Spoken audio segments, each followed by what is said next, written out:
waxaan ka soo baxnay kulankii hogaaminta heer deegaan iyo guddiyada maareynta xabsida heer deegaan waan kaga wada hadlaynay qorshe lagu diyaarinayo tabashooyinka shacabka ay soo jeediyeen. waxaa la ogsoon yahay in shirweynihii koowaad ee xisbiga ay ka soo baxeen go-aanadan bishii Magaabiid 14keedii dhammaan degmooyinka deegaanka iyo gobollada iyo magaalooyinkaba laga qabtay kulamo la leeyahay qaybaha kala duwan ee bulshada kuwaas oo lagu dhageysanay tabashooyinka ay qabaan shacabka iyo go'aamada ka soo baxay shirweynaha inay iswaafaqsan yihiin. waxaa ka soo baxay in tabashooyinka shacabka ay qabaan iyo jihooyinka xisbiga uu dejiyay ay isla yihiin oo jihooyinka yihiin kuwa ka jawaabaya baahiyaha shacabka. kadib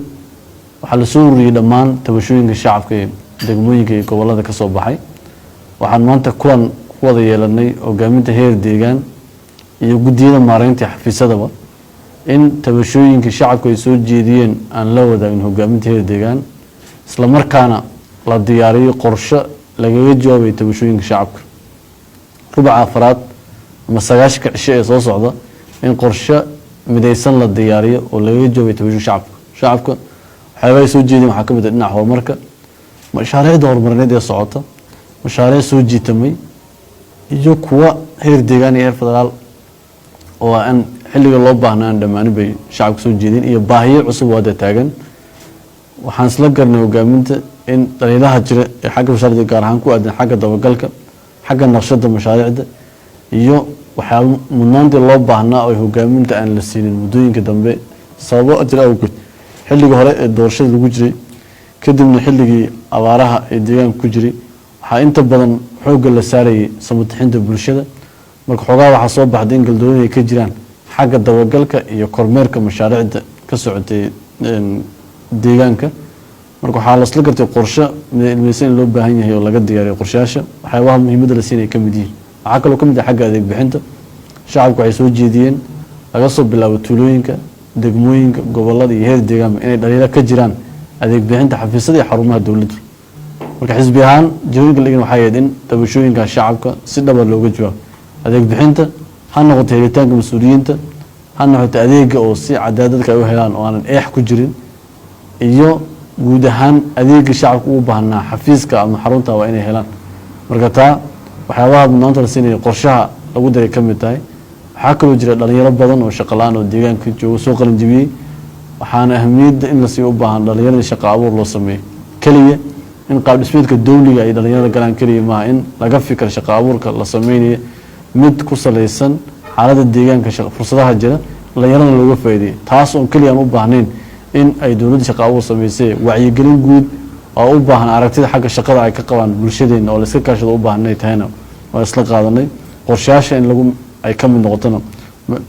qodobada muhiimadda la saaray ka mid tahay. waxaa kaloo ka mid ah waxyaabaha ku aadan musuqmaasuqa ay soo jeediyeen ee cadcadaanta u baahan ha noqoto qandaraas bixinta iyo shaqaaleysiinta iyo waxyaabaha lamid ah in cadcadaan laga muujiyo. deegaanka kormeerada way badan yihiin, golaha baarlamaanka guddiga joogtada way kormeeraan, xafiisyada way kormeeraan, xafiisyada kale ee xafiiska madaxweynaha kormeer bay sameeyaan, bulshadana way ka hadlaan. iyadoo sidaa tahay haddana in si cadcadaan la mashaariicda iyo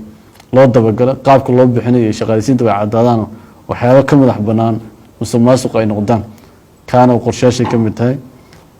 arrimaha ka waata maciishada isicir bararka shacabka ay ka hadleen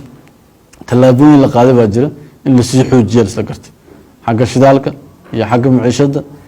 oo ganacsatadana dadaal badan way geysteen, kulamo badan oo loo qabto, shacabkana ay u naxariistaan, dowladdana kaalinteeda ay qaadatay. ciddii nidaamka ka baxdana dabagal adag iyo tallaabo qaadkeeda lagu xijiyey, dadaalka dalawadana la xoojiyey.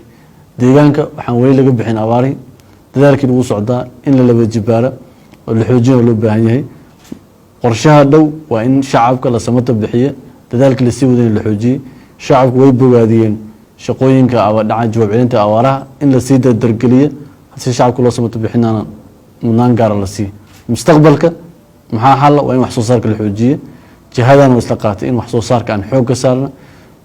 qorshaha miisaaniyadda sanadka 2015kana waxaan xoog ka saari doonaa biyaha iyo wax soo saarka. marka sanadka wax soo saarka in la xoojiyo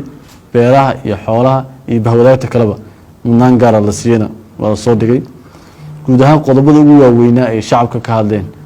wasla xisaabta kale in la xoojiyey cid walba mas-uuliyadda loo saaray in lagula xisaabtamo deegaan ilaa iyo qabalo dadka inay noqdaan aaminaan waxa loo adeega waa shacabkeena inaan xoojina arrintan fursad aan ka dhigana tabashooyinka shacabka ka soo baxay ay noqdaan kuwo xoojinaya xafiisyada dowliga oo mar walba noqonin kuwa si xaalad degdeg ka jawaab kaliya laakiin adeeg joogto loo yeelo cid kasta timaada cid kasta hala bedela laakiin xafiiska uu noqdo xafiis dhisan oo adeeg bixinaya guud ahaan shuruucdu waa diyaar xafiisyada shuruucda ku dhaqmaan kan shaqaalaha noqdo kan adeega bulshada guud ahaan shuruucda xafiisyada ay leeyihiin in lagu dhaqmo taana in la saxa waan isla garan qodobada ka mid tahay guud ahaan waxa maanta kulanku ahaa kulan hogaaminta heer deegaan lagula dardaarmay in qorshaha saddexda bilood lagu daro shaqooyinka ay tabashooyinka shacabka ay soo jeedinayaan laga jawaabo loona cadeeyo shacabka waxaana waan qabanaynaa waxaana ma qabanaysa kadib u gudbiyaan mashruuca uu dhammaan mashruucana ma dhammaanay si caana shacabka loola hadla shaqooyinka horumarineed ee la wadana ma aha kaliya kuwa ay dowladda qabanaysa shacabkuna ay kaalintooda qaataan abaabul ballaaran shacab ka qaybgal fiican ay sameeyaan sida abaaraha iyo barnaamijyada kale ee samafalka ay bulshada uga qayb qaadanayaan kaalinta shacabkana ay qorshaha ka muuqato shacab kaalintooda qaataan guud ahaan shacab iyo xukuumad iyo xisbi haddii aan iskaashano waxaan aaminsanahay in dhibaatooyinkan soo noqdee isbedelka cimilada kuma abaaraha iyo waxyaabaha la xiriira xagga maamul xumada inaan ka bixi doono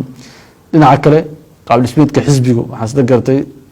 in isagan la xoojiyo heer deegaan ilaa iyo koosaad in la howlgeliyo shaqooyin tirsana loo dira ay ka qayb qaataan jiheeyaan xukuumadda xisbigu waa inuu jiheeyo xukuumadda xisbi adag oo xukuumaddana jiheeye